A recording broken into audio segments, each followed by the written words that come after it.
How can I scare away crows and starlings? Whether invading your town in the winter, or eating your garden in the summer, crows and starlings can be quite bothersome birds. Winter flocks can consist of hundreds of thousands of birds in one small area, turning a neighborhood or downtown into a bird-dropping war zone. In the past, people have tried poisoning crows and starlings to get rid of them, but that has proven unsuccessful, dangerous and cruel.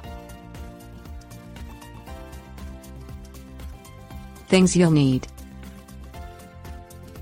bird figures, reflective bird tape, reflective wind chimes, party noisemakers. Place a figure of a crow or other large bird, such as a craft bird or old Halloween decoration, in a location where you want to keep the birds clear.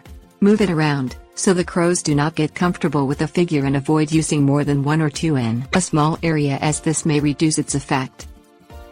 String reflective bird tape and wind chimes in the area around where the crows and starlings tend to be located.